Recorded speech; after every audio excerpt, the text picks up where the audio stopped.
Welcome to Tax Smarts Unlocked, the podcast for individuals and small business owners looking to conquer the tax landscape with confidence. Hosted by seasoned tax professional David Robson of Premier Tax and Business Services, each episode is packed with insightful advice on proactive tax planning to help you navigate the complexities of tax laws. Here's your host, David Robson.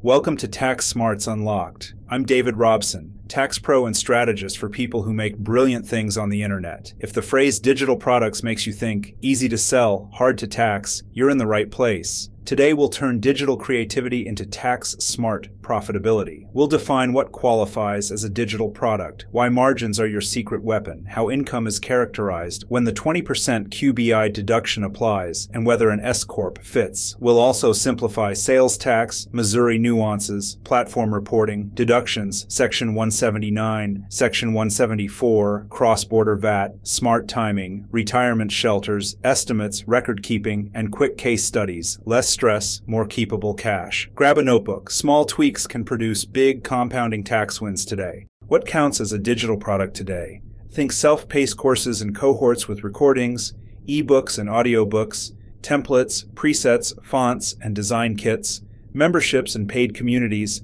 downloadable music, sample packs, and sound libraries. SaaS and mobile apps, browser extensions, and creative plugins. The model scales because you build once, refine with feedback, and deliver infinitely at near zero marginal cost. No pallets, no shrinkage, rarely a backorder. High gross margins give you oxygen to advertise, outsource, and iterate. Tax-wise, fewer moving parts mean cleaner books and clearer deductions. Creation and delivery costs, contract editors, designers, developers, studio time, hosting, payment, and platform fees are ordinary business expenses. Refunds and chargebacks reduce revenue, track them instead of burying them. Because margins are strong, taxable income can spike before you feel big. Plan early, map your launches, set aside cash for taxes, and evaluate entity options once profits stabilize. Efficient economics plus proactive planning is how creatives turn spikes into durable, compounding profit. Structure follows strategy, and tax follows both when you plan well. Let's talk characterization. If you create and sell directly, courses, downloads, memberships, that revenue is typically Schedule C business income, subject to income tax and self-employment tax. When you license your intellectual property to a publisher or platform and you're not providing substantial services, payments reported on Form 1099 of MISC can be royalties, generally not subject to self-employment tax. Many agreements blur the line. If you market, support users, or run a community, the IRS often sees an active trade or business. If royalty treatment is your goal, structure it. A true license, minimal services, and separate contracts for any support. Now, QBI under Section 199A can cut your taxable business income by up to 20%. Product-centric sellers are often not an SSTB, while service-heavy consulting, performing arts, and endorsement income are. Separate product and service lines maintain distinct books and keep the product side product heavy to preserve QBI. Above the income thresholds, coordinate W-2 wages or qualified property. Documentation is your friend. Memo your reasoning when a license is used over sales. Entity choice can move real dollars. Sole prop or single-member LLC is the default and perfectly fine to start. As profits stabilize, an S-Corp election can reduce self-employment tax by splitting income into reasonable W-2 wages plus shareholder distributions. Reasonable means market-based for your role. Content creator, product manager, marketer, not a token number. Payroll adds complexity. Software, quarterly filings, state registrations, and year-end W-2s. We usually model an S-Corp when consistent profits land roughly between $75,000 and $250,000. But the right threshold depends on your state taxes and admin costs. Document a compensation analysis, keep minutes approving salary, and revisit annually. Don't chase savings so hard that you starve retirement plans or QBI. Tax planning works best when the pieces complement each other. If multiple owners are involved, consider an LLC taxed as an S-Corp with a tight operating agreement. Keep distributions proportional, track basis, and file timely elections annually. Sales tax on digital goods is a choose-your-own adventure written by 50 states. Some tax downloads, streaming, memberships, and SaaS. Others exempt certain digital goods. Definitions vary.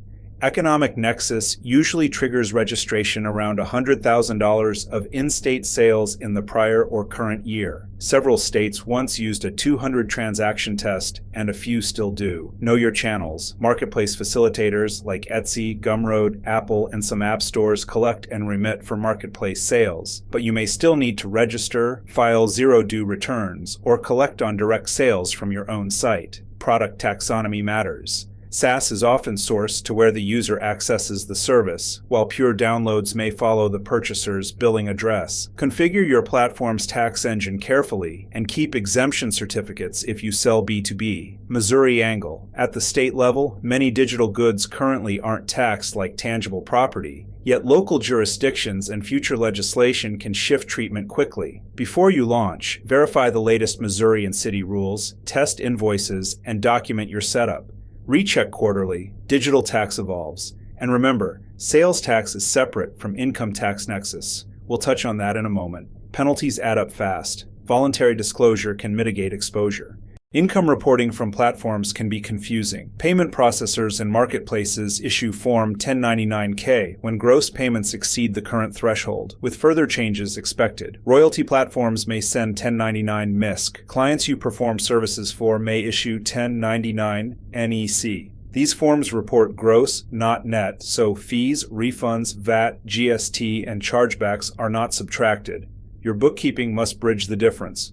Reconcile platform statements to bank deposits monthly, record selling fees, payment fees, and taxes collected as separate lines, and tag sales by SKU, state, and country. Maintain W-9s for affiliates and contractors, and issue 1099-NEC where required. Store monthly settlement reports and payout summaries. They are your audit exhibits. If a form doesn't arrive, the income is still taxable. Good reconciliations prevent IRS notices, facilitate due diligence when selling your business, and keep your lender happy when you need capital. Use a dedicated operating account and close your books within 10 days monthly. Timely numbers drive timely tax decisions. Let's harvest deductions you're entitled to.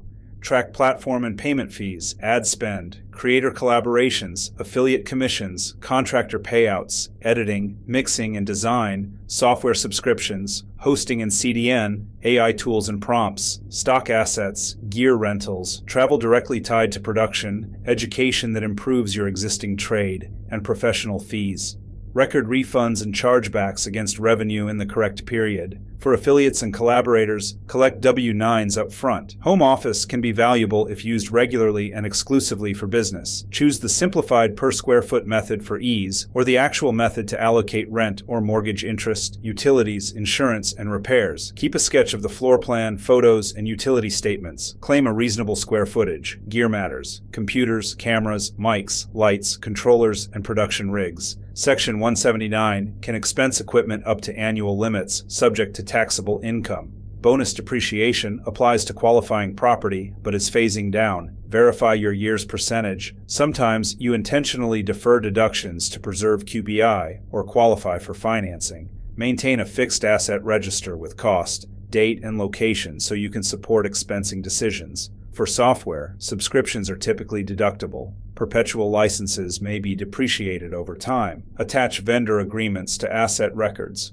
Developers meet Section 174. Starting in 2025, specified research or experimental costs, including most software development, full expensing is back. The change can increase taxable income in growth years. Pair it with the federal R&D credit, which can offset income tax, or for eligible startups, payroll tax. Qualifying work involves technical uncertainty and a process of experimentation, not routine content uploads. Track projects, hypotheses, tests, and developer time by project. Timing also matters for everyone. The cash method is usually best for creators, but when you receive advance payments for subscriptions, courses, or memberships, the one-year deferral method can align revenue with delivery. Get your terms and products set up right and document deferrals. Selling abroad. Many countries impose VAT, GST on B2C digital services at the customer's location. Where possible, let marketplaces handle collection and remittance. If selling direct, use a VAT-aware checkout, capture location evidence, and store it. Match currency conversions consistently in your books.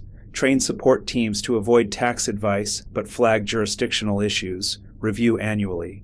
Two more levers: state income tax nexus and retirement shelters. Income tax nexus is separate from sales tax. With market-based sourcing, many states tax your profit where customers are. PL 86272 doesn't protect services or digital goods. Monitor exposure as you scale. Shelter profit with a solo 401k or SEP IRA. High earners can add a cash balance plan. Fund to smooth QBI and estimates. Speaking of estimates, use safe harbors, 100% of last year's total tax, or 110% if your AGI was high, or 90% of current year. Park tax reserves in a separate account. Quick wins. A course creator elects S Corp, pays a market salary, and saves self-employment tax. A template shop separates product from consulting and preserves full QBI. A plug-in developer tracks Section 174 projects and claims the R&D credit. Call a pro for entity setup, multi-state, VAT, Section 174 planning. Thanks for listening. Build boldly and keep more today.